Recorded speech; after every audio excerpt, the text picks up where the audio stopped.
You're listening to Technado.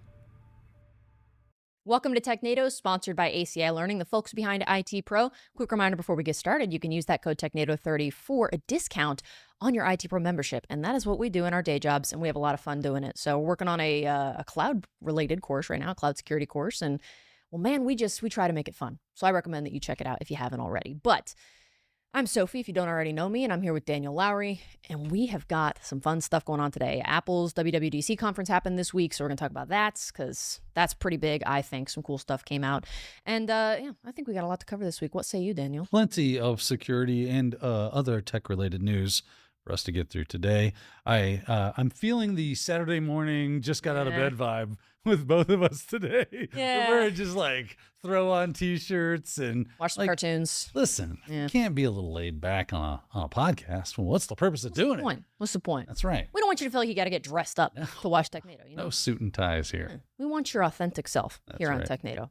So, before we get into the articles that we have picked out here that we wanted to talk about, there's always some stuff that happens like right as we're getting ready to record, stuff that comes out that it's like, oh, this is new. Yeah. Well, so we want to talk about some of that stuff, right? And it's breaking news. So, we want to cover that stuff as best as we can. So this is a new segment we call Breaking News.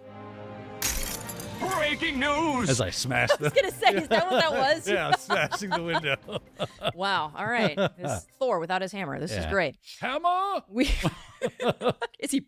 I guess he is British, isn't he? He's got a British accent. Okay, but even though he's Australian, the actor. It's an interesting choice. If you haven't seen the interview where the girl that is interviewing him is saying that his accent, his Australian accent, is very alluring, and then he proceeds to make the case that it's not, it's very hysterical. Very funny. You should check that out. Oh, that was gratis. Yeah. Bonus information from Daniel here on Technado. Yeah. So the breaking news that we've got here today, first up, Basta ransomware may have exploited MS Windows zero-day flaw, or may have exploited MS Windows zero-day flaw. I read that incorrectly. I love the lack of articles that appear in like headlines. There's no the or a or an. Makes it hard for me to read.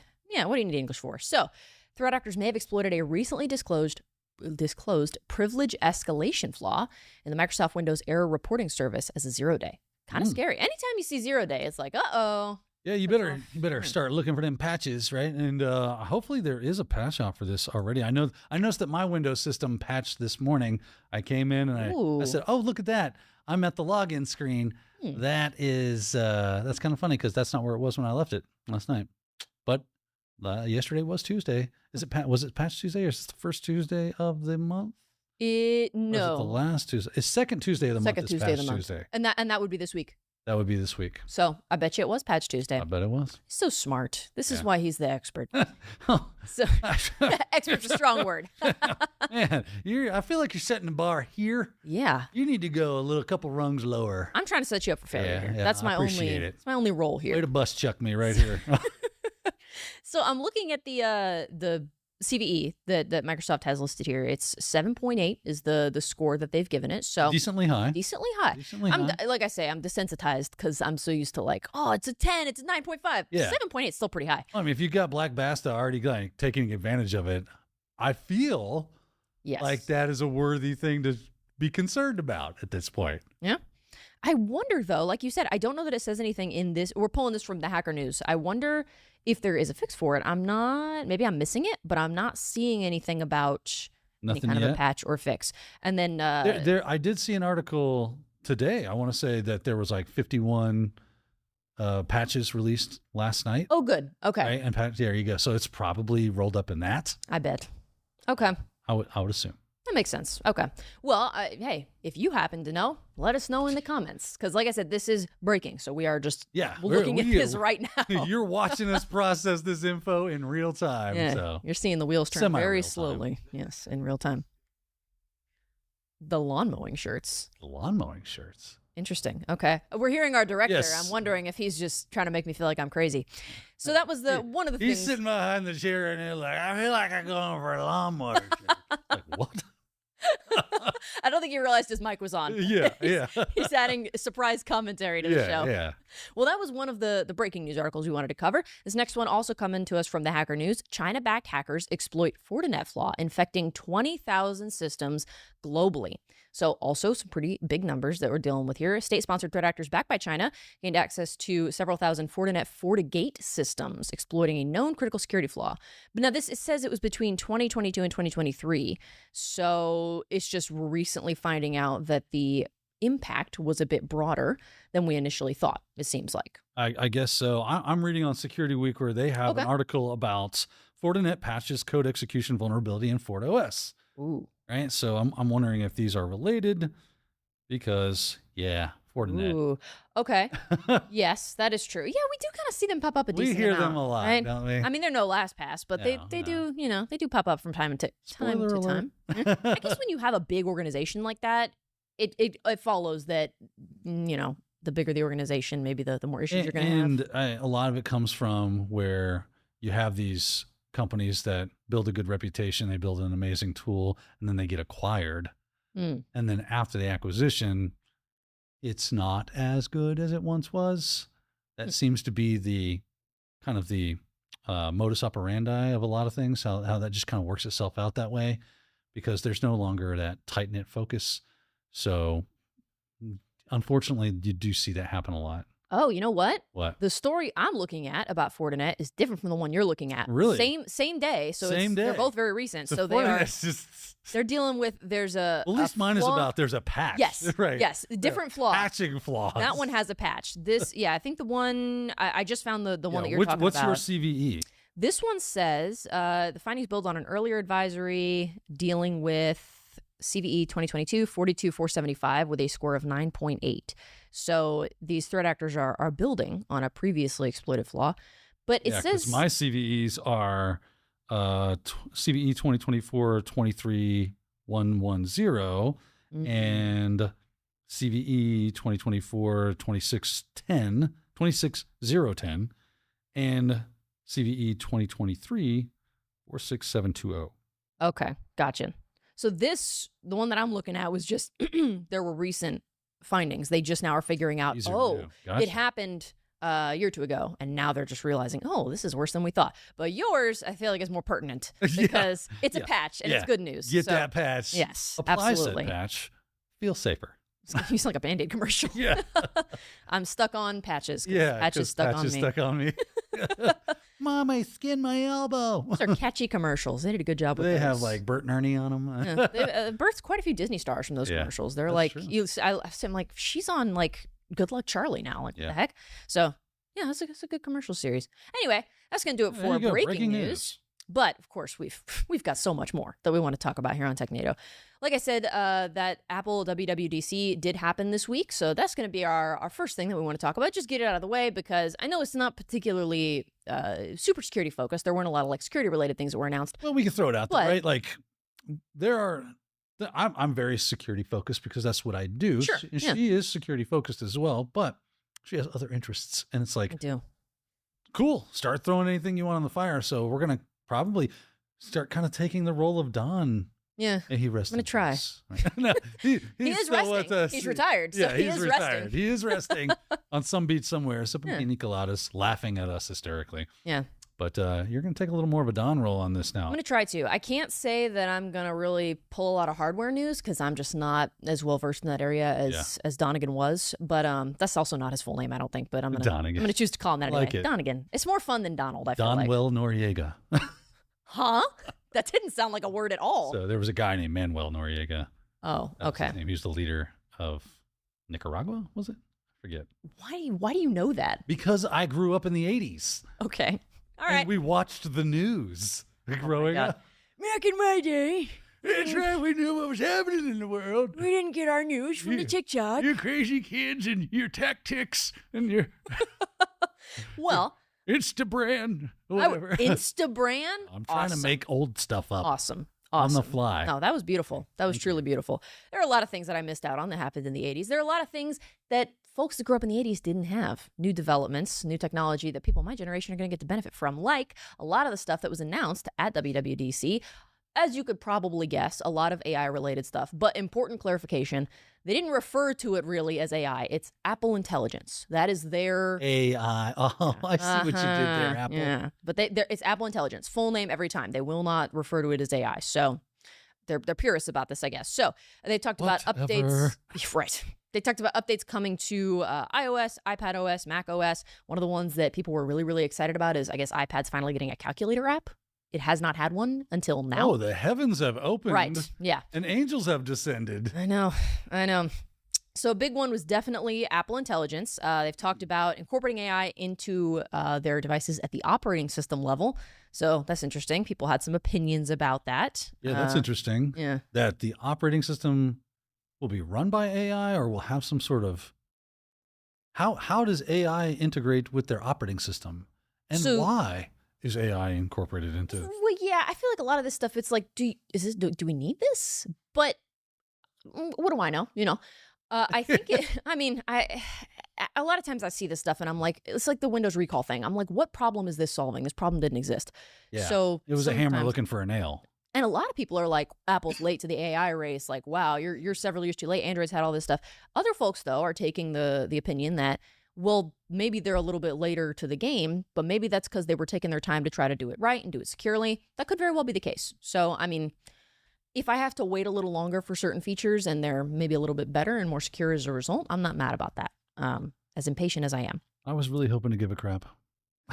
You're also not an iPhone user, so I don't use Apple products. It makes here I am with a right, but don't speak too soon. Honestly, for the most part, this is just like my work machine. Yeah, Yeah, I'm a PC user. I don't fault you, but I am also an iPhone girly, so I can't. All really my Apple hardware at home has a Linux on it now. So really, yeah. See, I can't be bothered to do that. But one of the main things concerning Apple Intelligence is Siri is going to be getting an AI infusion. It's going to be working hand in hand with ChatGPT. You might have heard that Apple's got kind of a collaboration going with OpenAI. So in theory, the way this is going to work is when this finally rolls out, when you ask Siri a question, she'll either answer it the way she usually does and deal with it herself, or she'll be like, hey, this seems like it'd be better suited for you to ask ChatGPT.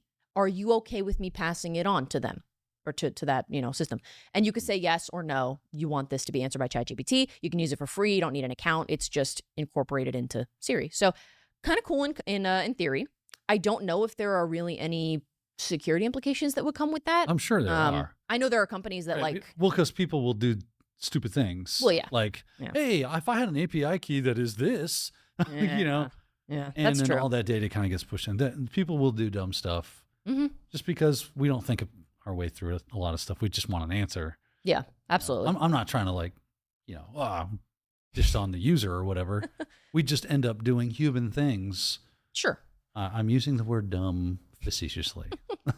Well, a couple of the other things, there was a lot that was announced, and some of it is, updates for watchOS, updates for visionOS, and all this stuff, and that's cool. But a couple of the things that stood out to me were they're going to have their own passwords app. Now, you can save your passwords in like your phone or whatever and go into your settings app and look at them. But this is a separate app, so it's available it will be available for iOS, macOS, iPadOS, and Windows. They'll have a Windows version. It is a password manager. Right, but it's a password manager, but it is a part of the operating system. So if I have an Apple device, will it come with this password manager by default, or will I need to go and download and install said app if I want another password manager and I want to stick into that Apple ecosphere, as so many people like to do? Make sure you wear the uniform, an Apple user. That's a good question. Right? It doesn't say if it's going to come installed the way that like the voice like memo Safari app or whatever comes installed. It just says that it builds on the technology of iCloud Keychain to save passwords, login credentials. That was the other thing I thought was interesting, that they're developing this and this is going to be available because Apple has talked quite a bit about wanting to go passwordless, right? I thought that was I have no idea. That's like one of their. We've talked to Apple. Yeah, that's fair. Well, I mean, I guess you don't really have to because you don't use a lot of their stuff. It's fun for me. It's fun for you. Must be nice. But they've definitely talked before, and we've had articles here where they've mentioned wanting to go passwordless. So interesting now that this is something they're offering. But a lot of people are, this is going to be better than Bitwarden or LastPass. Well, it's not hard to be better than LastPass. No, but, LastPass that's scraping the bottom the bars, of the barrel. The bar's on the floor. I would assume that all their comparisons will be to LastPass so that they can look good. Yeah, right, exactly. As opposed to LastPass, who's had this list of problems. And this hasn't and they're going to lean heavily on the fact that if you're running an iOS device, Why go somewhere else? Yeah. This is built by us. You've already trusted us. You love Big Brother. And I guess that maybe the other thing would be, because they are going to offer a Windows version of the app, if you're using it on your Mac and on your iPhone, and then maybe you have like a PC you use for some stuff, you could still, you could be using the same. You don't have to, I can only use this for my Mac and I got to use Bitwarden or whatever for my PC. I'm happy with what I have. I don't think I'll probably switch, but they still allow you to use third party. So yeah, that's cool. Go out and use a third party if you like it. If you like the Apple built one, get buck wild. It'll be interesting to see if it's any better. Maybe it'll just be a better UI. Like maybe it'll just look nicer. Who knows? We will see. Wait and see. Yeah. And then the other thing that I wanted to mention is probably one of the bigger things that folks are excited about. RCS support is going to be coming. That stands for Rich Communication Services, I believe. Right. And I no longer will get a Sophia liked this. Right. Yes. Message because I'm an Android user. Yes, that is true. Yeah. That is true. And then the other thing that was a positive development that comes with that is end-to-end encryption. It's going to be by default now included. So I thought that was kind of neat. Better media sharing, support for better group chats is, it's great for like convenience sake, and it'll make it easier to have group chats between, the Android user and chats. It's a pain. They are a pain in the A. Even if you're not dealing with different devices, even if I'm in a group chat with all iPhone users, it's just annoying. Right, because now everybody that responds, they're probably not responding to something you said or care about. And now it's the never-ending chat that you got to keep getting. It's like, okay, mute notifications from this. And then you miss whatever because they randomly bring you up into the conversation. Like, why didn't you answer? Yeah. Here's the thing. You and your damned group chat. God. Yeah. I hate group chats. I end up muting them every time. Just call me. It's just too much. Yeah. It's just, I don't even like it. I mute half of my regular text threads because I just get annoyed by the notifications. A couple other things before we move on to this next article. A couple new privacy features. You can now lock apps, specific apps behind like a Face ID or Touch ID wall. So if I let somebody borrow my phone and I want to lock like my Messages app, my banking apps, my email apps or whatever because I don't want them messing with them, I can do that. Some of those apps come with like my banking app has a Face ID and Touch ID wall anyway. But regardless, you can also hide apps in like little folders, like hidden folders. I thought you could kind of already do that, but I guess the difference is you can hide an app in what looks like another app, and that's like they'll have like, it looks like a calculator app, but it's actually a hidden photo album with stuff on it that you probably shouldn't have. Right, exactly. But hidden apps, I don't know why you would want to, other than maybe I'm just jaded, but the only reason I can think that you would use like, I want to hide this app in a folder would be for like nefarious purposes. Yeah. That just seems like, if I told my mom I had like a hidden app on my phone, she'd be like, what are you hiding? Yeah. What wrong thing are you doing? So, I mean, again, it's tools. You can use tools for good or evil. Yeah. So some cool privacy stuff that's going to be coming. A lot of this is going to roll out in the fall or later towards the end of the year. So be interesting to see how it actually plays out. I just smacked the mic in real life. And then, of course, there was You hit that stupid mic. I was mad. I was mad about these updates. There was the Gen emoji stuff, too, where you can generate an emoji with AI, like Tutu wearing T-Rex riding a surfboard. So, like, fun stuff that got announced. But that's what you call it. Yeah, you can go and watch that keynote and review We're going to put all of these articles in the description as well if you want to look at them in more detail. But all right, we hit that horse enough. Yes. Well, we're not done talking about Apple. No, we're not. But we're done with that article. We're done with that article. Yes. But Apple, in other news, has refused. Not a beer. See, now I don't believe you. You're holding the label facing away from me, so I can't see. Suspicious. Apple refused to pay a $1 million bounty to Kaspersky Lab for iOS 0 days. And this, to me, I was like, well, that just seems mean. That seems rude. Why would you do that? But Daniel, you kind of gave me some insight that I didn't have previously as to why this might be the case. Okay, so there's a lot that kind of goes along with this. Anytime, especially in like the United States, when you mention the name Kaspersky, you think Russian because they are a Russian company. They are in Russia. Most of their holdings, if not all of them, are in Russia. The employees are Russian. Fun fact, we're not real friendly with Russian people and the country. I'll say the people, not the people, the country. Yeah. Right? As a state, they're not our best friends. We're not going camping anytime soon. Right. So the fact that we have a Russian cybersecurity company going, hey, I found bugs. Now, I will say this, like back a few years ago, Don asked me to kind of round up what would be a good EDR solution for IT Pro and ACI. And I looked at Kaspersky, I looked at Sophos, and I want to say there was one other, but I forget what it was. As soon as Kaspersky got out of my mouth, he's like, no, they're Russians. Right? I was like, oh, well, yeah, they are Russian. That's right. But I've used Kaspersky, and it's really good software. And he goes, I don't care. It's Russian. And I don't trust them. So, okay. So maybe there's some of that's kind of baked into what's going on here, because basically what ended up happening was Kaspersky discovered that there was a flaw in the iOS, in the most recent iOS, and they called it Operation Triangulation. I think we've reported on this in the past. If not, we should have, because it's a really big deal. It was a zero-click, 0-day full takeover of Apple phones, iPhones. You would think that's kind of scary right there, right? We don't like these things. They did disclosure. They gave it over to Apple. Apple has created patches for it, and we're off to the races. Now, this is a bug. Kaspersky does not work for Apple. They are entitled to bug bounty fees, which Apple is not going to pay them. Apparently, they have made no indication that payment is coming and forthwith. And this is the kind of flaw that would normally garner a bug bounty hunter a large sum of money, up to the tune of $1 million. Yeah. Right? So you start to put all the pieces together. It's like, so Kaspersky comes out and says, hey, we're not even really looking to get the money. We just don't understand why you're not paying out. Yeah. We have plenty of money, but we typically take these kind of large bounties that we get and give them to charities. So I think in the article they said, we even told Apple, you can just give it straight to charity. Here's a list of charities, pick one and give it to them. Crickets. Other than a thanks, we patched it. Yeah. All they said was, due to internal policies, we will not be providing payment. Internal policies. What are the internal policies? There was no context. That was it. Now, I'm not trying to say that they should or shouldn't give money to Russian companies that may or may not be an arm of the FSB.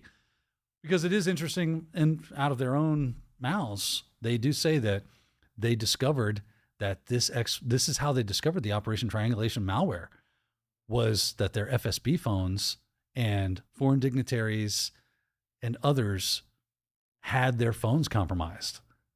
And that was due to that they had heard by a little birdie that Americans were performing espionage to infiltrate into those phones. To try to gain access and learn a little bit more about what's going on in Russian intelligence.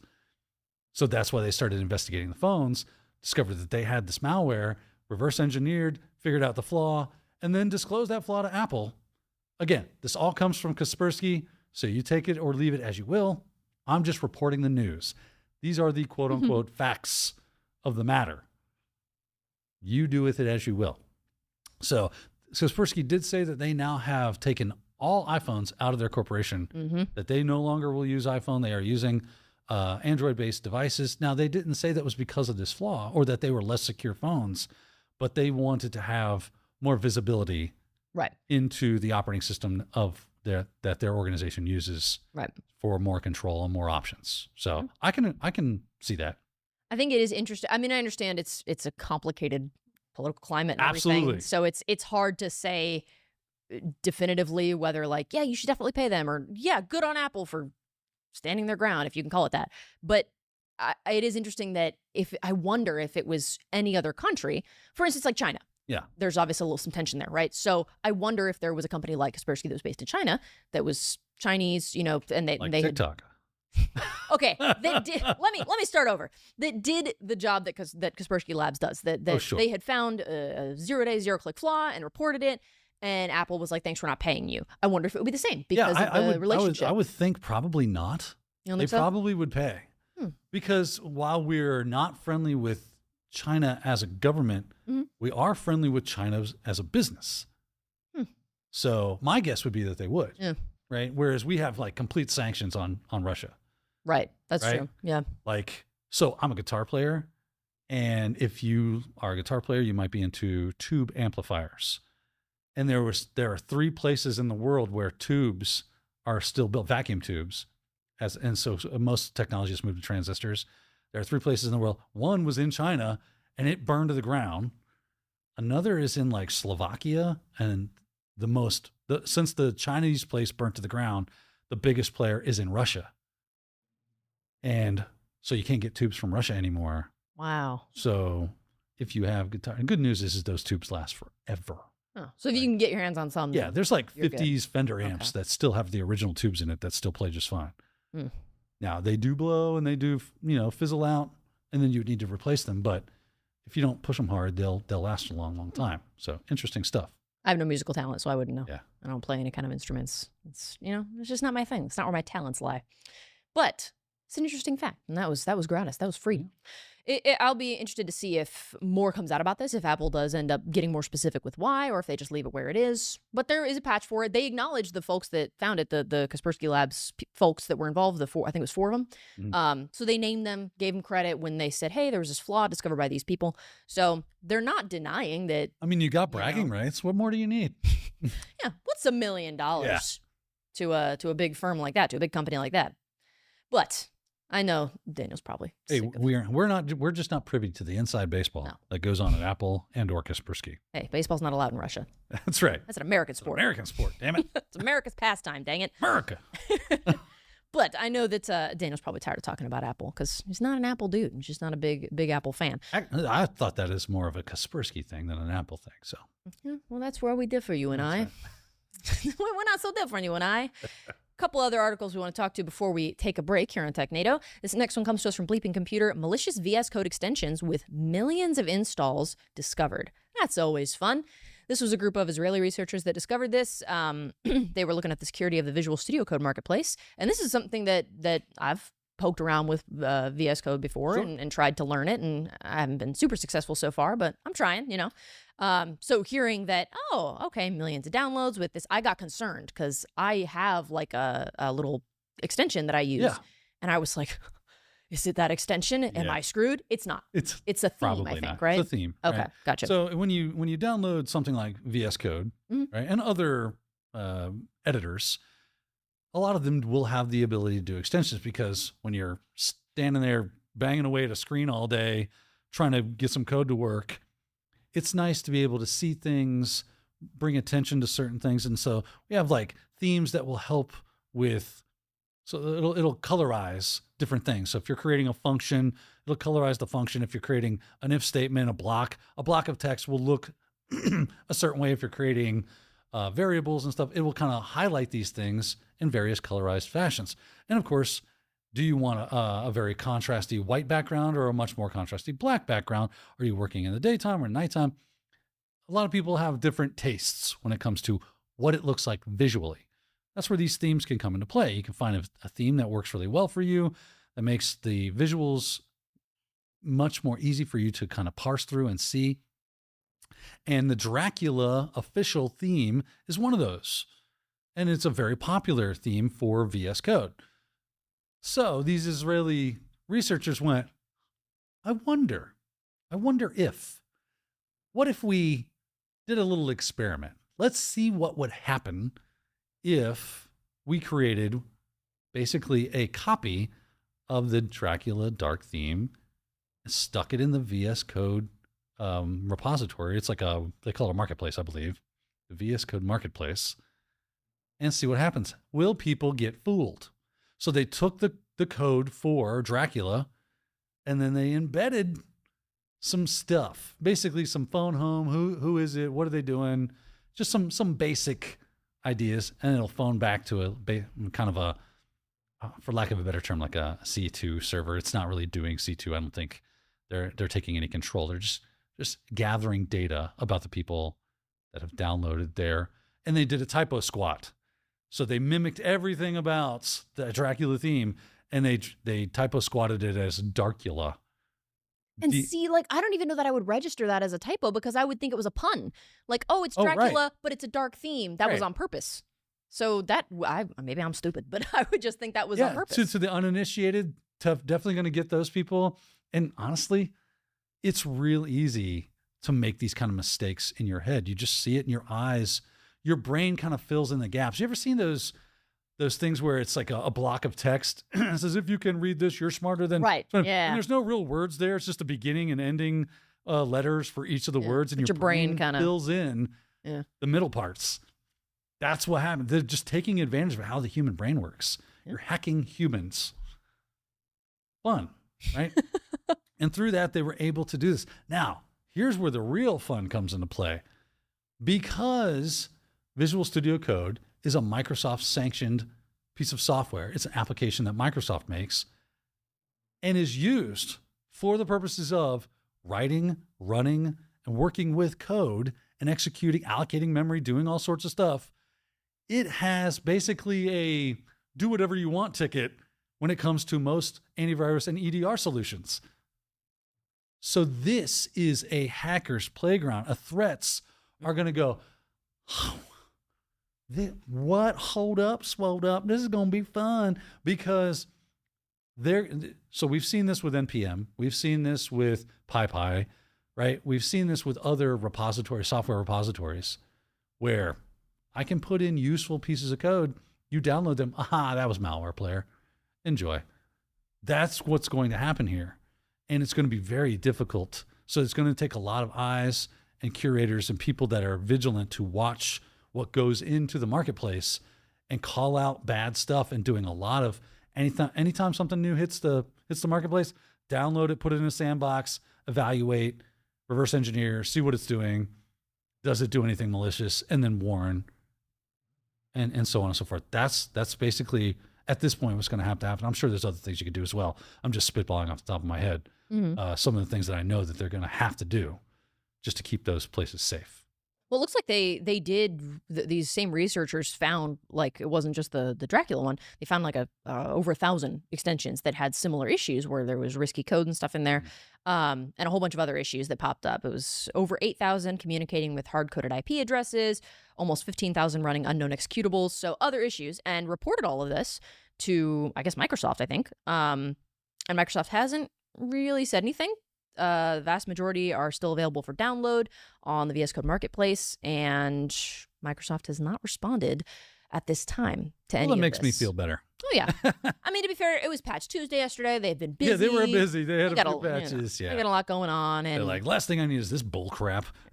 They probably sent some people as spies to WWDC, see what Apple's doing. So, I can't blame them. They got a lot going on. Activision won a lawsuit last week. That's a Microsoft thing. A lot of irons in the fire over at Microsoft right now. For Microsoft. Yeah. But I thought that was kind of interesting how it was neat that they didn't just stop there, that they developed their own tool to find all these other extensions that had issues. And then we're like, hey, here on a platter is all of this stuff that's going to present the researchers plan to publish their, quote, extension total tool, along with the details about its operational capabilities next week, releasing it as a free tool to help developers scan their environments for potential threats. So thank you so much, Israeli hackers and researchers, doing a great job, and we appreciate it. It's neat. Gives you a little bit of hope with all of the bad actors that are out there. There's some folks trying to balance it out. Well, speaking of bad actors and threats, well, I don't know if you call this a threat. This might just be a kid being dumb. But we had a couple of 4chan posts this week. I'm not on 4chan. I'm not on 4chan. I know well enough to stay away from that. It's just a bad idea. I had a phlebotomist who was a 4chan user because I mentioned that I was in cybersecurity. She's like, me and my boyfriend, we go on this site. You've probably maybe never heard of it, but maybe you have. And I was like, well, what do you do there? She kind of explained the idea. I go, oh, you mean 4chan? She's like, yeah, you know about it. I go, yeah, I know about it. You're one of the chosen few. Yeah. If I know about it, it's not a secret. I'm not informed on this stuff at all. But there were a couple posts that went up on message boards this week. One of them had to do with some source code that was stolen using an exposed GitHub token. This is the New York Times that was affected by this. And the New York Times did confirm, yeah, this happened. They responded to a request for comment, said, yep, this did happen back in January. I believe there were some credentials to a GitHub repo that were exposed. So it wasn't like somebody hacked into their system and da-da-da-da. It was probably, I guess, an employee that exposed their creds and didn't mean to. And so somebody was able to get in to their GitHub repo, steal, 273 gigabyte archive with stolen data. And it was source code. It was data. There's this big post that, I don't know if maybe we can show it, Christian, but this was the post that went up on 4chan. Bleeping Computer did not download the archive, probably smart, but they were able to see a list of all of the folders that were stolen, and it looked like it was quite a bit of stuff. Of course, New York Times did release a statement and said, hey, this happened in January. There was a credential that was made available, but we identified it. We took measures to respond. There was no unauthorized access to our systems, no impact to our operations. Our security's good. Security good here at New York Times. Step one from the We Got Breached playbook. Step one. Deny, admit but deny. Admit but deny. Yeah. Now, this by itself is, okay, somebody posted some stuff on 4chan and there was a leak of stuff and okay, by itself, maybe not that big of a story. I just thought it was interesting because this is the second time this happened this week to a company where somebody has leaked a bunch of stuff on 4chan. The other one that happened, this one was some Club Penguin fans that were behind it. They breached the Disney Confluence server and stole 2.5 gigs of data. Now, Club Penguin is basically a defunct game at this point. There's a game where you hit penguins as a club, or you use penguins as a club. Yeah, Club Seal was a little too real. Oh yeah. So they switched it to Club Penguin, and you have fun. You take out your anger. You club other penguins with a penguin. You can be a penguin and club other. It's like GTA but for penguins, where you can just kill. Gotcha. We're kidding. We're having fun. My grandma's gonna watch us, be like, "What are you talking about?" So Confluence is basically like a collaboration software, right? I believe so. So within there, they were able to exfiltrate it. So they infiltrated into the Confluence server and were able to exfiltrate a bunch of sensitive information. They stole a bunch of information about the game, or that's what they were going for. They were looking for information about this game, but they ended up walking away with 2.5 gigs of internal corporate data. So it wasn't just Club Penguin stuff. The Club Penguin stuff was like upwards of 7 years old. It's really only interesting to fans of the game. So if you're a fan of the game, hey, look at that. You've got some data you can look at now, I guess. But the big thing was, it's not just this Club Penguin stuff.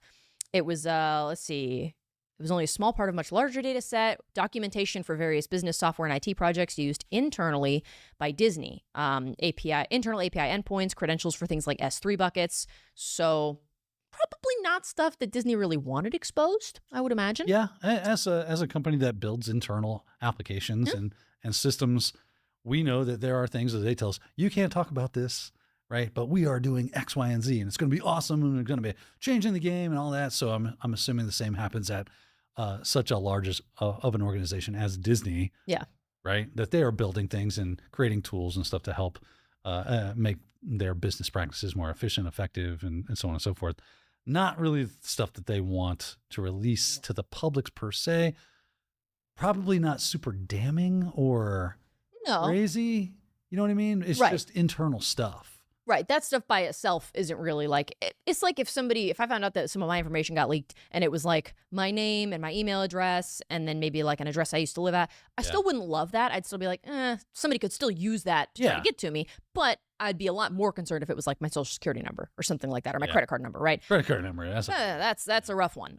So I feel like something like this is you could potentially use this information. One of the things that they mentioned was links to internal websites used by Disney devs that could be valuable for threat actors that are trying to target the company. So like anything else, you could use this stuff to try to craft an attack, I guess, and sneak your way in there. But yeah, by itself, I don't know that it's particularly damning, I guess. Disney obviously did not respond. I'm not surprised. They also have a lot of irons in the fire, and no reply from them. Just Mickey, like a person in a Mickey Mouse came out, shot the bird at him. He comes out, he's like, Disney is very secure.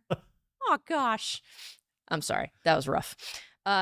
And then the other thing was this data was fairly new. The Club Penguin stuff was upwards of 7 years old, but all this other internal data was from this year, from 2024. So it's not like this is outdated. It's fairly recent. Some outdated stuff, some fairly new stuff, and probably a variety in the middle. Yeah, a plethora of information. And Bleeping Computer said, bag. They said it's not known if it was the same person that conducted the New York Times and the Disney breaches. I don't know that thought would have even crossed my mind. I would have just been like, it just so happened that. Yeah, two hackers like ships in the night. Yeah.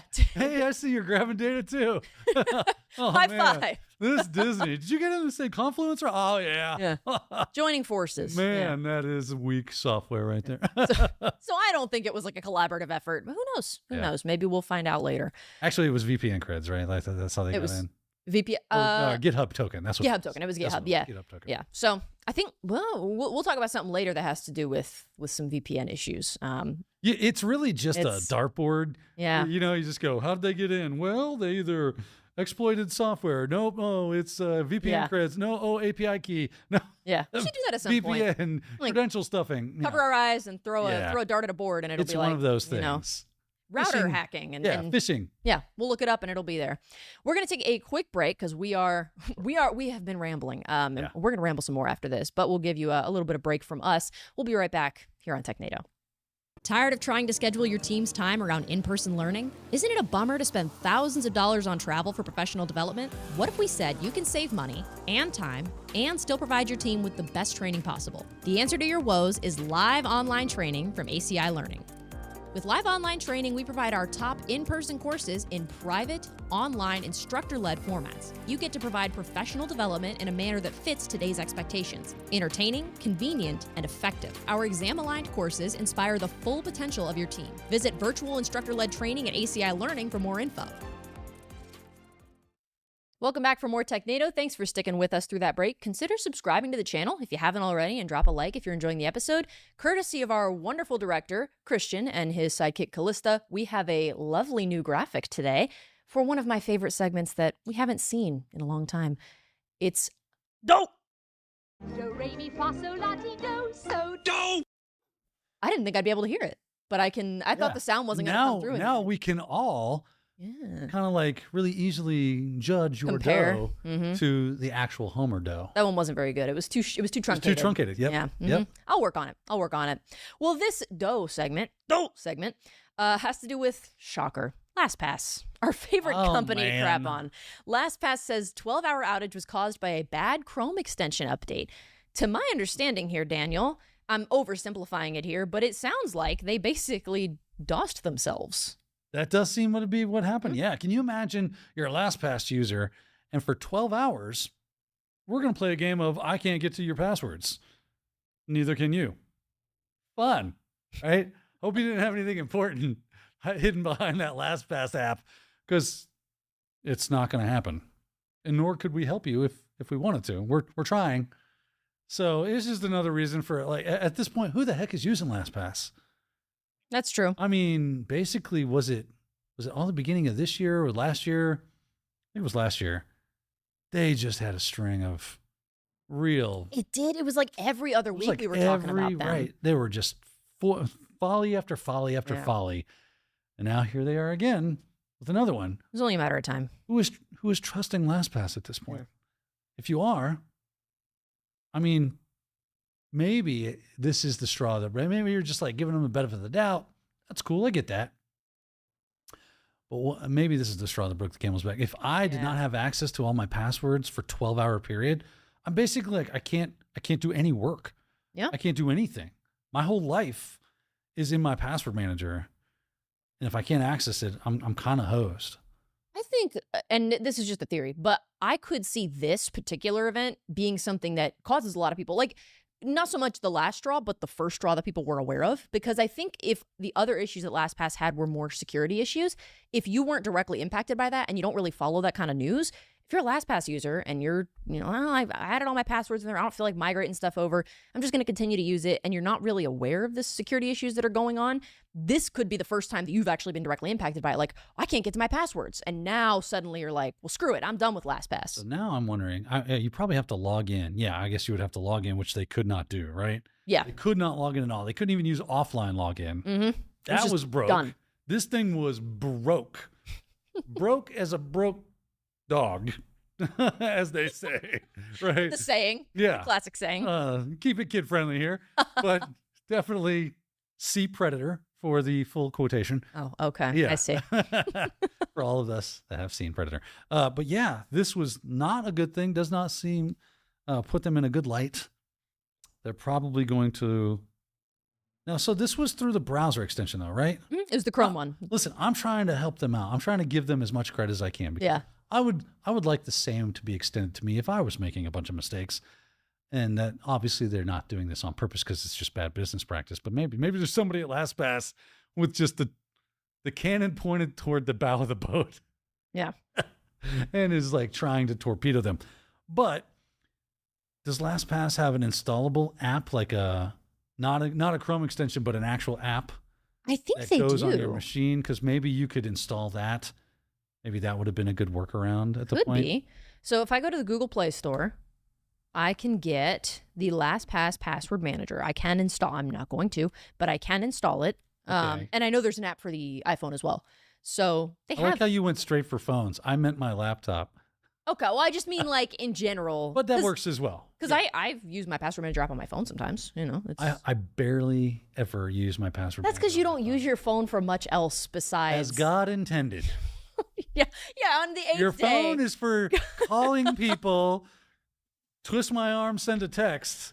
You need one of those light phones that like only lets you call, So text, and take I am pictures. straight up like in the market for one of those things. Really, they just released a new one, or they're Did they about really? to. Yeah, they added some stuff though, so it's not just call and text anymore. Now you can take pictures and listen to music, I think. Okay. So they added a few things That's that still not bad. I guess people were like, we really can't live some without of the these. niceties of life. Right. Yeah. But yeah, still no like extra apps or anything like that. So Okay. well, if you're not one of those people, maybe you do have a LastPass app on your phone. So I ran into somebody at Wild West Hacking Fest who had one of those.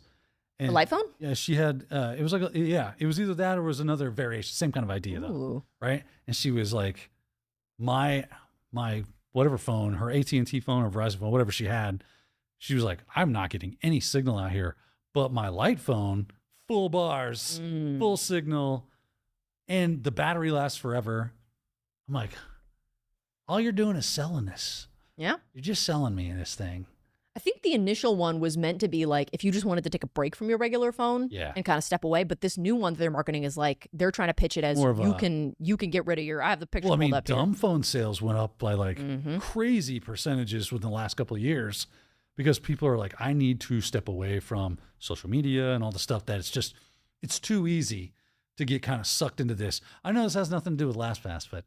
Well, but this was also something Damned that if it isn't a good topic. they announced this week. The Light Phone 3 was announced this week. I almost pulled it for an article, but I ended up not. So I'm glad you brought it up anyway. Yeah, because it is relevant. You never know. But I mean, yeah, if you are a LastPass user, maybe you do have the app on your phone. This particular issue stemmed from the Google Chrome extension, but it resulted in it caused issues with LastPass server. So it's not like, oh, you only had issues if you were using the extension. Well, it's because the extension was kind of like bombing the server. Yeah. Right? The server could not process the requests of the extension, and that was causing the issue, right? Yeah. But even if I wasn't using the Google Chrome extension, I would still have run into this issue. Oh, right, because the server's LastPass all user. going, I don't feel good. That's exactly how they said it, too. Yeah. Yep. Please stop. And some people have said even since they installed the update, they still can't log in or they still can't access certain features. So the outage was done, but it still was causing problems for users. So like you said, at this point, if you're still using LastPass, I have to wonder why. It's dubious. I want to understand It's a dubious thing. Please inform me, educate me. I will sit myself down and listen. What about LastPass has just marked you out for him so hard? Like you're in a bad relationship. Yeah. It's like I can't explain it. The lows are low, but the highs are so high. Yeah. It's so great. I love her so much, man. I just love LastPass so much. Maybe it is. Maybe it's like once you've committed to an app like that, it's hard to make the switch. I mean, she verbally abuses me every day. It makes me feel really bad, but I can't get in touch with her ever. She has 12-hour outages. She's my soul person. Soul person. Like mate's not already a gender neutral term. I'm trying to be PC here. All right, fair enough. Well, this is, of course, not the first time we've seen an issue with LastPass, and I'm sure it won't be the last. Won't be the last. Yeah. Until they finally put the last nail in the LastPass coffin. That was, wow, spitting. That was Eminem level lyrics right there. That's the Eminem of North Mark it in your Florida. calendars because it doesn't happen very often out of this guy. Oh, boy. Well, like I said, we do see stuff from LastPass pop up from time to time. And we're also seeing a repeat of something we've talked about in the last few weeks. You might have heard us mention a feature coming to Copilot PCs called Recall. Total Recall? And I have seen that one. I've seen the commercials. Yeah. Recall. That was a good movie. I enjoyed that. Great That was movie. that was like a love Total very. Recall. I was sat. I was zoned in for that movie. So that movie will get you. I would recommend it. It had me in its grip, and that wasn't even like a reboot or anything. That was the original. That was the OG. It was very good. It has not. Get your ass to Mars. It's aged very well. I thought it was very good. Yeah. But Microsoft's recall, which is decidedly, I guess it's probably just as problematic as the recall in the movie, maybe in a different way. But there was a lot of backlash to this feature when it got announced, that it's not super secure, it's storing things in plain text, and also it kind of is trying to solve a problem that I'm having trouble understanding what problem it solves. Microsoft has responded. They said, hey, we have received a clear signal. We hear you loud and clear that maybe we could improve it a little bit and make it an opt-in service. So we're still going to do it. It's still going to be a service that we're offering or a tool that comes out. But instead of making it default, we'll let you opt in. It still begs the question. So we'll give credit where credit's due. Let's start there. Microsoft is listening to their market. The users have spoken, and they have heard the clarion call and said, hey, I hear you. You know what? Let's go ahead and add some of that functionality and those features around recall that you have kind of complained about. Let's make it a little more safe. Let's make it an opt-in feature, but it's still going to be there. Why? Why is it there? Yeah. Why do we need this? And the way they phrased it was, we've heard a clear signal we can make it easier for people to choose to enable recall on their PC and improve privacy and security safeguards. To me, maybe I'm reading into it, to me, the implication there is to improve privacy and security safeguards, don't enable recall. Right? I'm going to turn this into a tinfoil hat section right now, right? Because what the hell are you doing with all? I feel like I cannot substantiate this. That's what makes it a conspiracy theory. But a leap of logic to the idea that you are looking at that data, right? This is the company, don't forget, that wants to and does basically like brute force their way into your zipped archives and emails on attachments to see if it's malicious. Would it be a stretch of the imagination? Aha. Paul McCartney's been dead since There it is. It is now a tinfoil hat segment. 5G causes syphilis. Wow. Do you Right? understand That they are using this information for their own purposes, maybe to train AI, maybe to do whatever. But I guarantee you ain't reading that EULA that says, yeah, I'd like that. Especially now that you opt in, that you're going to get hit with the end user license agreement that says we are able to use this information to train and do whatever we want to with it. You're cool with that, right? Think of all the good things that we give you. Yeah. Right? You must love Big Brother. It's not enough to agree with Big Brother. You must love Big Brother. No thought crimes here. Read 1984. No, it is a good book. It's a high quality. Make Orwell fiction again. That's okay. Yeah. I thought that acronym was going to be something different, but okay. So the other thing that they announced regarding recall was they heard the complaints and the issues people had with the fact that everything was I thought it took you, That's funny. I thought it was going to, if you, These mofas. make Orwell fiction, obviously. Yeah. There we go. The mof. You see where I was? That was great. That's where my head was going with that. Yeah. I'm sorry, Mom.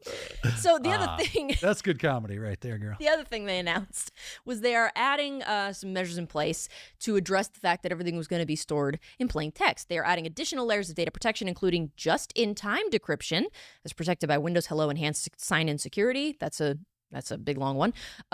Snapshots will only be decrypted and accessible when you authenticate. And they also encrypted the search index database. So like you said, credit where credit's due. They're doing something. They did listen to a degree, but I think the consensus is still, okay, awesome. Don't enable recall. Just don't. Yeah. It's just it's you don't need it. And why take the chance? That's my opinion. Yeah. That's like going, you know what I'm going to do? I'm going to download some malware. Yeah. Right? And I'm going to basically cut it off from anything. And it can still do all the malware functions, but no one can access it to control it. So, like, what's the point? Yeah. Why do that? Why do I need this? I feel like I don't need this. Yeah. Anyway.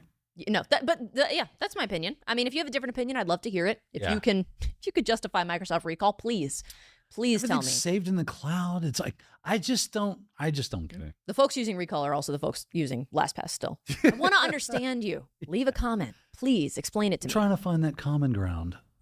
Trying to. Anyway, we got a couple more articles we want to jump through really quick. This next one comes to us from GB Hackers. Fog ransomware attacking Windows servers administrators to steal RDP logins. This might have been the one that I mentioned earlier that had to do with the VPNs. You are correct. Okay, gotcha.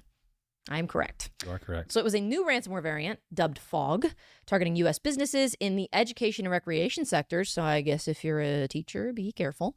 They access victim environments using compromised VPN credentials. Yeah, I think it was a credential stuffing attack, if I'm not mistaken, or they're using credential stuffing to find said credentials into these VPN areas and then install Fog.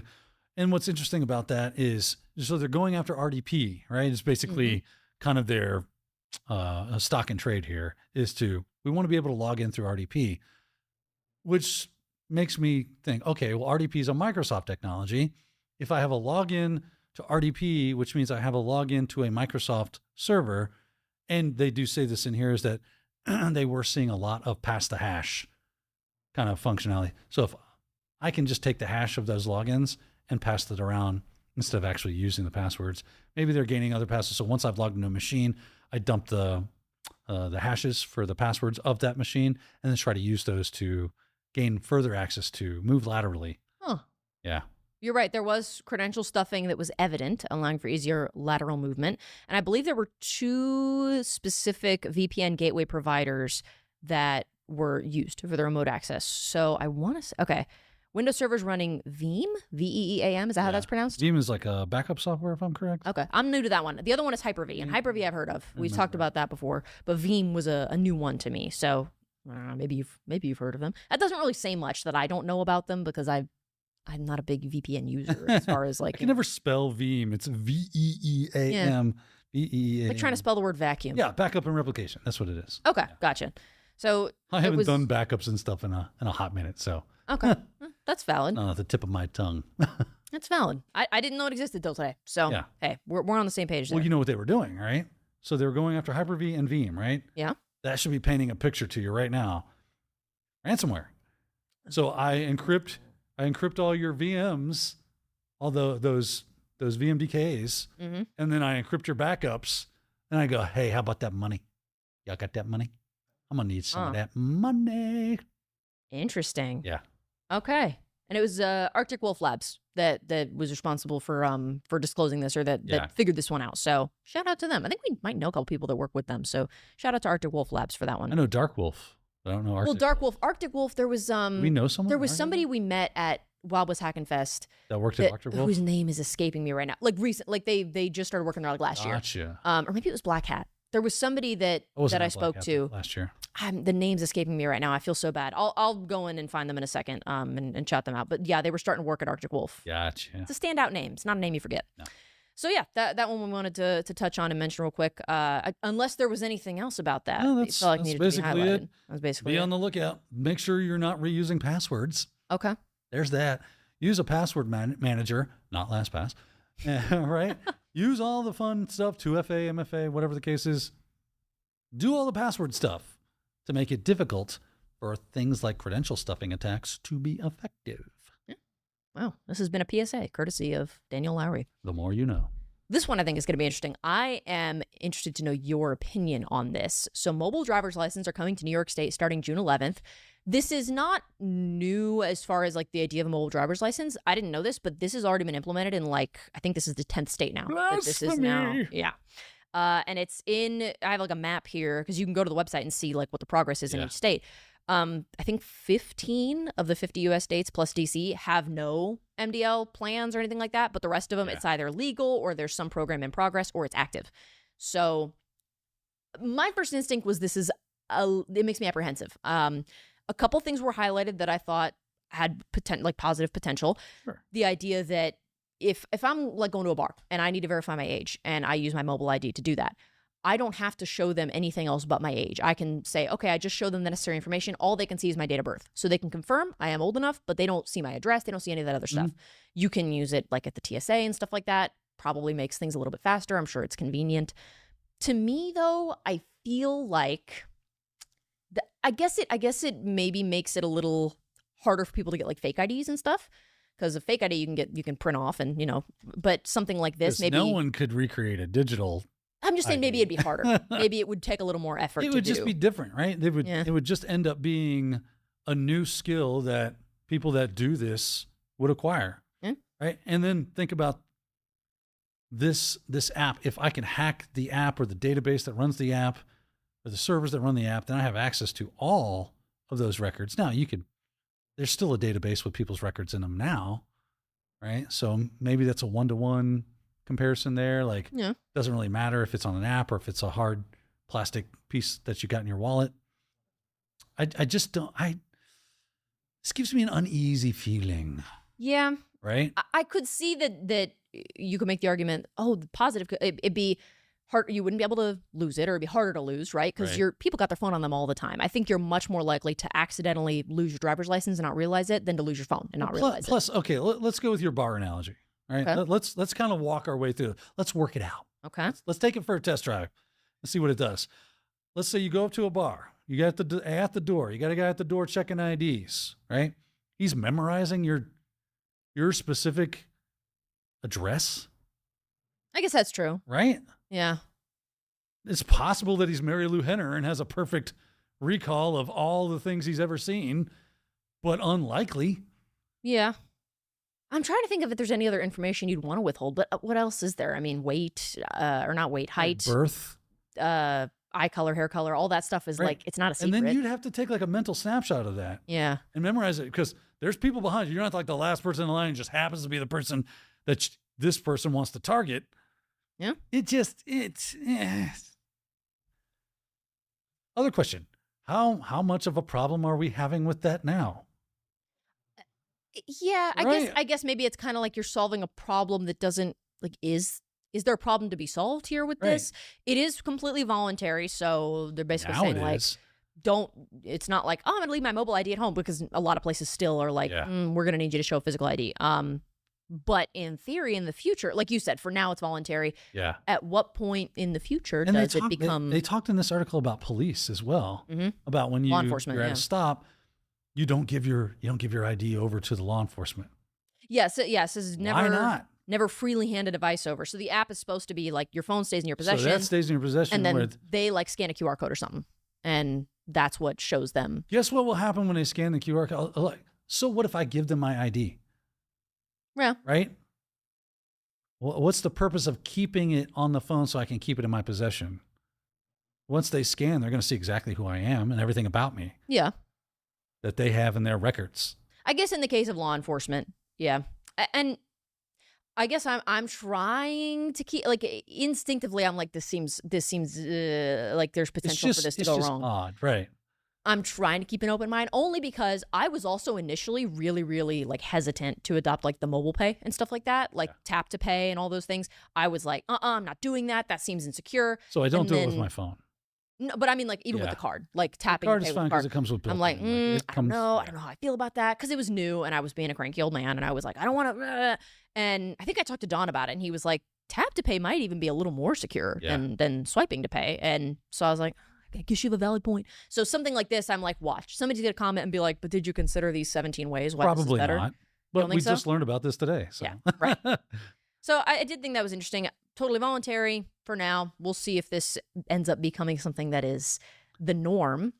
But that, to me, it does. There's always some like hesitation around identification, right? And how we work with that. No, we've got these, I don't know, people are just really like inertia. There's just, hey, I'm used to doing it this way. Why do I need to do it any other way? Yeah. Is there something wrong with the current system in place? And if so, you're not doing a really good job of like explaining why we should adopt this other than we can. Yeah. And as Ian Malcolm says, we're too preoccupied with whether or not we could. We didn't stop and think if we should. Yeah. They did mention privacy concerns, how you could potentially be tracked, leave a detailed trail of where you've been, more so than with physical IDs, storing all that data with a contracted third-party vendor. There's risks that come with that. So they did acknowledge, hey. Yeah, there are some concerns there. I think the main like benefit to be touted would be the convenience. Just, it's easier. It's just on your phone. But that's almost never worth it. How often are you using your ID? Yeah, not often. Right? I don't really drink. So like that's the only time I would use it would be if I went out somewhere I wanted to order a drink. But other than that, no. I mean, I don't, maybe to log into my insurance app, like you put in your driver's license sometimes. But that's not going to use this ID. No, it's putting in the driver's license number. That's the only thing. So you have to put in your if I don't have my like password manager readily available and I can't remember my password, it'll let you log in with your driver's license number. Gotcha. So that doesn't seem good. It's interesting. It is very interesting. But I don't think that lets me access everything. That's just like if I want to update my like odometer reading or whatever for like my discount that you get. You know, like I give them nothing. Oh, okay. Hey, look. Every dollar counts. You don't need to know what the hell I'm doing. It's worth my money to keep my privacy. I'm not in a position to say that yet. So Yeah. maybe one day I'll give up that drive safe and save discount. Oh, but yeah. I don't have the stupid little plugins to your ODB port. I don't have any of that crap. it makes a difference for me. But that's just me. You know, Not this cat. I'm in a different place in my life, I guess. I don't know. But I'm a safe driver, you know? I try to be. They don't need to know whether I'm a safe driver or not. That's valid. That's a valid point. And B, who are they to determine whether or not I'm a safe driver? Yeah. What if the reason, maybe because I'm speeding to be safe? Yeah, because you do have to Right? stay with the flow of What traffic. if I stopped hard because that was the safe thing to do? Yeah. You have to go in and Right. put in a report That every stuff time. doesn't like calculate like whether or not the person in front of me swooped and squatted, and I moved really fast and stopped to get around them, and then sped at a hard acceleration to get away. Yeah. They don't know that. We need to make But this All of this is going to become a point counterpoint podcast. y'all don't need to know what I'm doing. That's fair. That's valid. Maybe I'll reconsider my usage of the discount in the future. But yeah, point being, this is, starting to be implemented in states around the U.S., and we'll have to see if it becomes the norm or if this is just kind of a passing thing. We got one. Pshaw. Yeah, sure. Various. Oh, you gave it the beatbox, huh? Yeah, you know me. It's just Like various noises of disapproval. We got one more we wanted to cover before we sign off today. This one comes to us from Security Week. ARM warns of exploited kernel driver vulnerability. I'm saying that slow because otherwise I'll stumble over my words. So I heard ARM and I was thinking like the Amazon service or whatever. That's not what it is. No, It's this is ARM-based chips. British semiconductor giant is how they are referred to, ARM. So you're clearly familiar with them. I was not. Right? Is it ARM-based chips or are they called ARM? No, you're right. That's the company name, it says. Oh, is it? Yeah. They're not ARM processors. Maybe they are. Maybe it's one of those things where it's like, okay, it's a tissue, but everybody calls them Kleenex. Why do they do? Why? Right? If you're a processor, don't name your company ARM because that's confusing. It is confusing. Well, I mean, I didn't even go the direction of ARM chips. I thought the AWS. Yeah. No, term. they are called ARM. British Semiconductor ARM. Stop. We're going to get an employee of ARM watching this like, hey, that's quite offensive. Yeah. Because they're British. Bottle of water. Tuesday. Yeah. Stupid. I want you to do the whole next episode in that accent. So they're warning customers about a memory safety bug in some GPU kernel drivers that have been exploited in the wild, and that's always scary. So that was the whole reason I saw this and thought it was like a worthy article. Was normally it would just be hey, if you're running these different GPUs, there's a patch, go patch, because there's a patch, go patch. Use after free, we never like that. Causes bad things. Yeah, you're done with it, but you still are kind of dipping into that. But it's free for everybody to kind of play with now. So sure, it's a bad idea. But there is this little problem. Threat actors know about it, and they are currently exploiting that. So if you are an ARM, capital A, lower RM, user of the, I think it's Bifrost and Valhalla yeah. GPU processors and specific versions of them, you might want to go out there and make sure that you are getting those updates so that they are no longer exploitable for you. Yeah, not a lot of details on what the exploits were, right? As far as like getting really specific with just to use after free, I think it's usually that kind of stuff just leads to like buffer overflows and like the ability for remote code execution. Yeah, so they didn't share many details, but they're urging users to update devices as soon as possible. Yeah. Which, of Short course, article. Of course. It's more of a PSA. More of a heads up. Yeah. I appreciate that, Daniel. Appreciate that you care about our viewers enough to give them those heads up. If you are a capital A, lowercase RM user, good to know. I think that's pretty much going to do it for the stuff that we wanted to cover this week. I'm sure there was stuff that Bob's your uncle. happened, and Fanny's your aunt? Yeah. Is that how that phrase ends? Robert's your mother's brother. All right. That's a new one. Bob's your uncle. Oh, okay. I feel like he tries to like confuse me and trip me up because he knows I have trouble sometimes closing like the episodes and stuff. And I think he does this on purpose. Throw little things in front of her and watch her fall down the stairs. Yeah, I'm like an untrained puppy. I cannot handle it. She's all knees and elbows. Yeah, like a deer. I can't handle it. Even though I've been doing this like a year and a half now. Yeah. I'm never going to get used to it. I will say, I've been doing this for almost 10 years. Mm-hmm.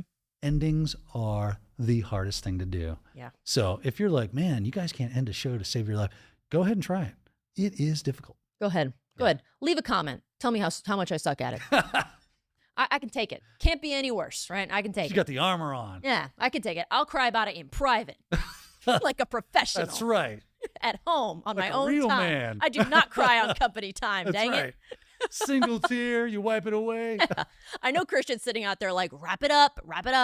So we'll go ahead and end it there. But we do appreciate you sticking with us through these conversations. Leave a comment. Let us know what you liked, what you want to see in the future. Like the episode if you haven't already. And we'd love for you to subscribe so you never miss an episode of Technado in the future. Article suggestions as well. Article suggestions, yes. We are both active on LinkedIn. It's a good place to get a hold of either of us. We are. And we'll leave the articles we covered today in the description of this video. So hope you enjoyed, and we'll see you next week back here for more Technado.